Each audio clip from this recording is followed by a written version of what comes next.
Hey guys, how's it going? I am Benconia and welcome back to the Overwatch Contenders Roundup. And I said I was going to do this, and I am going to do it, and I'm going to concentrate on NA and EU because there's so much. I can't cover it all. There's too many regions these days. But our first fixture was Giganti taking on August and Hungary. Now, August and Hungary did have a player called Cruz, who was part of the UK Overwatch World Cup team. But Cruz has literally just a few hours before that game left, and he will be joining Toronto, the academy team of Boston Uprising, in the NA League, the NA Contenders. So he was no longer available for August and Hungary. August and Hungary came through the trials section of Contenders, and it was a tough start, right? Because Giganti are a stalwart of Contenders. They won it last time. Although this is a different look Giganti team, it's still a very good Giganti team, and they pull off the 3-1 victory over August and Hungary. Kind of expected, right? But moving on to the next one, and the next one introduced us to British Hurricane, who are the academy team of London Spitfire. But this time, with not so much Korean blood in it, shall we say. They beat Singularity 4-0. Which they looked, Hurricane looked phenomenal. Their ult economy was fantastic, but you expect that from a team that has Spitfire roots, because Spitfire are also a team that's very good on their ult economy, but Hurricane looked very, very good. Now, Singularity, they put up a fight against Hurricane, but Hurricane just looks too good. It'll be interesting to see Singularity taking on teams like Giganti or August and Hungary to see where Singularity fit in here. But moving on after that, we have the Angry Titans taking on That's a Disband. Now, I didn't see this match because I can't watch all of these matches. Literally, I can't have it all filled with competitive Overwatch, pro Overwatch. It's ridiculous. But That's a Disband beat Angry Titans 3-2. Very close game from what I see. And that slaps them in the middle of the Group A League table, whatever. Moving on to the next day, because there are 3 matches a day, and those 3 matches will take place as part of groups, right?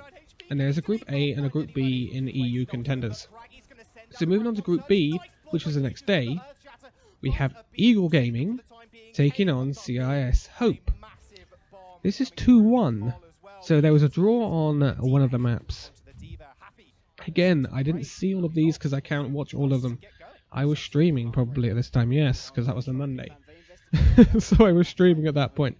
But Eagle Gaming and CIS Hope slot into that middle ground, along with the next fixture, which was Mosaic Esports taking on the Bazooka Puppies. They, again, 3-2 to the Bazooka Puppies. Bazooka Puppies are a known entity in Contenders.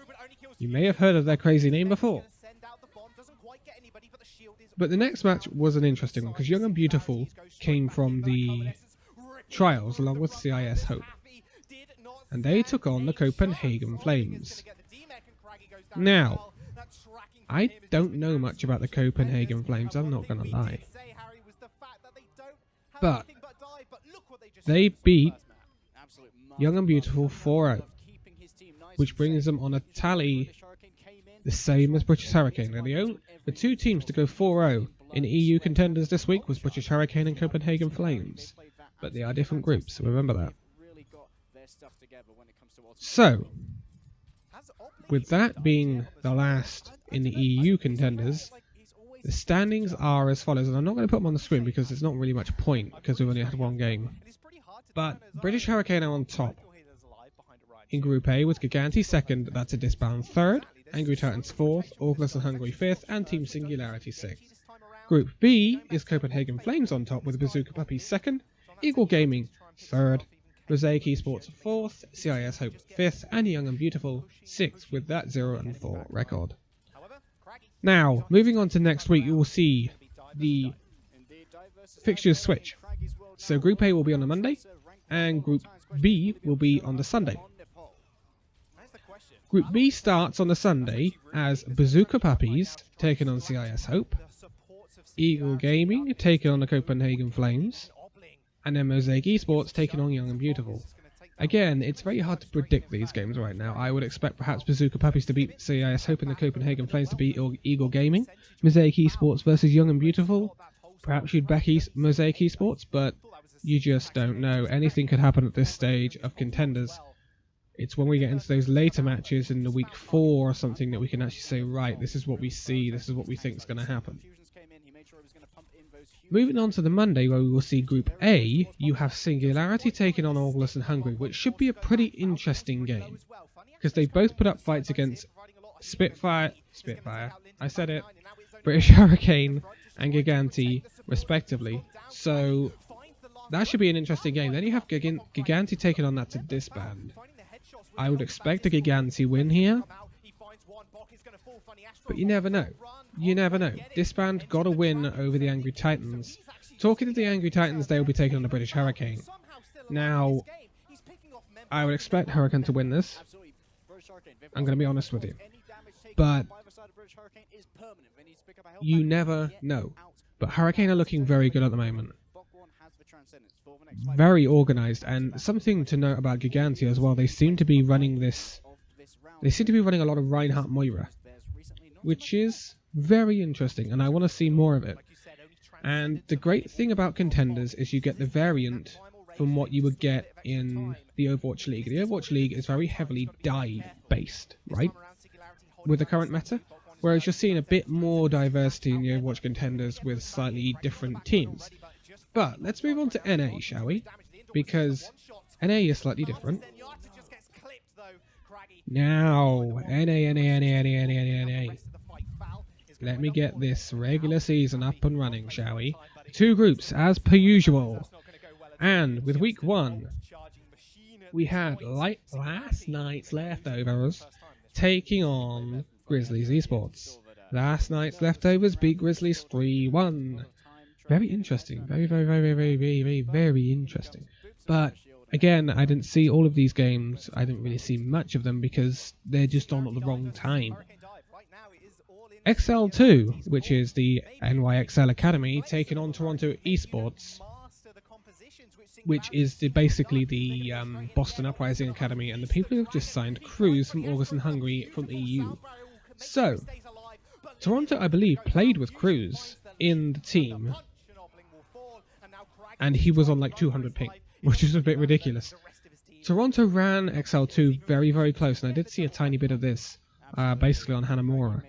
And it's a very, very interesting thing because, again, it's going to be so competitive. This is what I'm saying. It's going to be so competitive in Contenders because you've got big gaps in the Overwatch League at the moment. Whereas Contenders, apart from perhaps a few teams that might just get walked over, it's going to be very interesting. This is what I'm saying. But after that, we had some more Overwatch League Academy teams, because that's what NA is, basically all of the Academy teams apart from a few. Shots fired. Gladiators Legion taking on the Mayhem Academy. Now, obviously, the Mayhem are not having the best of times in the Overwatch League, but they are recovering. We'll get onto that tomorrow. But Gladiators beat the Mayhem 3-1. I should probably not say that. I should say Legion beat the Academy 3-1. So we don't get confused. Again, Gladiators Legion are looking quite good, but it's very open and it's very early to start saying, right, this team's going to get walked over, this team's going to run away with it. So it's very interesting. Moving on to Group B, we had, now this should be interesting, Envision Esports taking on Simplicity. Envision beat Simplicity 3-1. Fusion University, you might recognize them, versus NRG. Fusion win that 3-2. NRG looking fairly strong. The interesting thing about NRG is they've just signed Defran as a streamer, but they haven't actually put him into the squad for Contenders. So that's an interesting one. Whether, I mean, Defran is officially retired, but there's a lot of calls for him to be in the Overwatch League or be in Contenders, and we'll see if that ever moves on. Again, with his record, discipline-wise, we come back to the XQC issue and stuff like that. But then, for the last game of the week, we had Optic Academy, which is the Academy of Houston Outlaws, taking on the bye week. And that was a 4-0 for the Optic Academy. Now, could we say Optic Academy are running away with it? No, we couldn't. Simply because bye week, yeah. Optic Academy ran over bye week on Ilios and Umbani, the first two maps. But bye week made it very hard for Optic Academy on Horizon Lunar Colony and Junkertown. They both went to extra rounds. So I think it's a case of some teams trying to find their footing, whereas some others will be like bye week came through the trials of NA, I believe, and they're gonna have to find their feet in contenders, whereas some of the players playing things like the Optic Academy and Gladiators Legion, XL2, they're gonna know the contenders. They're gonna have played it in the contenders before, most likely. So they're gonna know how to approach things in contenders. But moving on to next week's matches, on March the 18th, and again the two groups swap. In fact, actually no, they don't. That's a complete lie. They don't do it in NA. That's weird. We have the last night's leftovers taking on Toronto. Should be interesting. Grizzlies taking on the Mayhem Academy.